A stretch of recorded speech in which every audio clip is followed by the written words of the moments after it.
Hi ha una cosa que cada vegada tinc més clara. Les sessions online no només funcionen, sinó que funcionen millor. Ja ho sé que pot sonar molt estrany si el tens al cap encara aquella imatge clàssica de la consulta, de les cadires, de la taula, potser un divan, la paret plena de diplomes... Però deixa'm dir-t'ho des de l'experiència d'uns quants anys i de molts processos. Online no només és vàlid, sovint és l'opció més efectiva. I sí, t'ho diu algú que no t'ho diu per conveniència. Per mi, fer les sessions online requereix més esforç, però això ja t'ho explicaré més endavant. Pensa-hi un moment.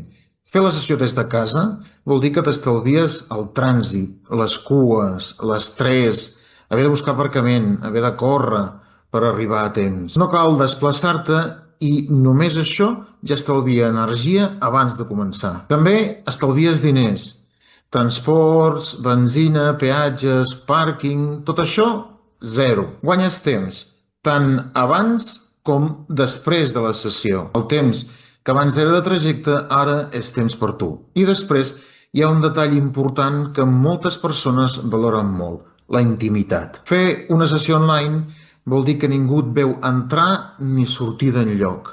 És el teu espai, la teva privacitat, el teu ritme. A casa, a més, estàs en un entorn segur, conegut, còmode. Pots fer la sessió des de la teva cadira preferida, amb una manteta, amb la llum tènue. Et pots regular millor i això ajuda a estar més present, no menys. I si un dia estàs fora, de viatge, t'has mudat o tens els nens i no et pots moure, la sessió segueix. La continuïtat del procés no depèn de la geografia i això et dona llibertat. També t'ajuda a integrar millor allò que has viscut, allò que has experimentat, allò que has descobert, perquè no estàs en un espai escèptic, no? Un espai resguardat, una mena de torre de cristall que està allà a part, que és la consulta tradicional, sinó que estàs en el teu espai habitual. Ets el teu lloc de veritat. I això fa que allò que has mogut pugui començar a manifestar-se en el teu dia a dia de veritat immediatament. I encara et diré una altra cosa més. Et resulta més fàcil cuidar-te, més fàcil prioritzar-te, posar-te al davant, perquè, per una banda, no tens les excuses logístiques i, per l'altra, no cal que et justifiquis realment davant de ningú. Només ets tu i el teu moment. I molta gent m'ho ha dit, literalment. Ramon, jo pensava que això de fer-ho per pantalla seria més fred, però realment m'he deixat anar molt més que si hagués vingut en persona. I ara deixem que parlin els mites i els anem desmuntant junts. Primer, fer-ho online és menys potent. Doncs no. Jo he treballat amb persones d'aquí a Catalunya, d'arreu d'Espanya, d'Itàlia, de Portugal, de Suïssa, de Mèxic, d'Argentina, de Xile, de Paraguai, de Texas, Estats Units, i els processos han estat igual de potents o més que presencialment. Per què?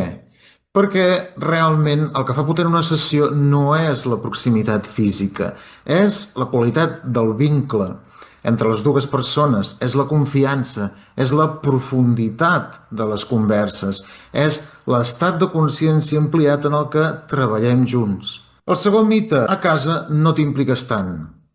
Bé, és cert que a casa poden haver-hi més factors de distracció, però també és cert que quan és un procés viu, quan la sessió t'interpel·la, t'implica, t'interroga de debò, l'espai senzillament desapareix. El meu estil de treball, actiu, simbòlic, directe, ajuda molt a que això passi. Tercer mite, la hipnosi o el trànsit només funcionen en directe. No, perquè la hipnosi no és una cosa que jo et faig. És un estat en el que tu entres i jo t'acompanyo. I sovint el fet d'estar en un entorn segur, el teu, encara facilita més aquest procés. I ara ve el quart. És un mite que la gent no sol expressar gaire, però que de fet està flotant per sota la superfície. I és el fet de que, com que allò que fa que el procés funcioni són una mena de poders o capacitats de l'hipnòleg o del terapeuta, evidentment, estant en directe és l'única manera en què podrien funcionar. Però això cau pel seu propi pes. De fet, ja fa molt de temps que els terapeutes han deixat de fer-ho servir com una mena de ficció publicitària i està més que demostrat que no és així. En la meva experiència, els resultats que he vist amb les persones online, la força dels processos que he viscut amb elles, desmunten totalment aquesta idea. I si encara hi tens més curiositat, per aquí dalt sortirà l'enllaç d'una sèrie de vídeos que jo tenia sobre les creences falses, sobre la hipnosi, en el qual aquesta creença precisament també apareix. Però el resum és aquest. Si el canvi no ve dels meus poders, sinó de la feina que fem junts, la distància no té rellevància. I abans d'acabar et diré una cosa que molts no t'explicaran. Fer una sessió online demana més de mi. Haig de tenir més presència, més qualitat de presència que quan estem ben bé al cantó. Tot ho he de canalitzar a través de la veu, de les paraules concretes que faig servir, de la forma en què t'escolto, de la forma en què t'acompanyo. He d'estar més atent, he d'estar més present, he d'ajustar el llenguatge, captar els matisos de la teva veu, examinar la teva expressió, el ritme de la teva respiració, els girs que pots fer en el llenguatge o les expressions. Quan fem hipnosi o trànsit, m'he d'assegurar que assoleixes un nivell real de profunditat en aquest procés, sense interferències.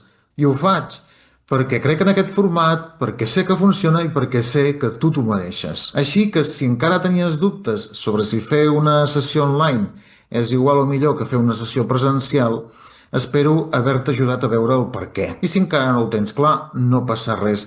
Pots demanar una petita consulta prèvia, gratuïta, i parlem. Em coneixes, m'expliques i ho veus per tu mateix. Potser només et fa falta comprovar-ho.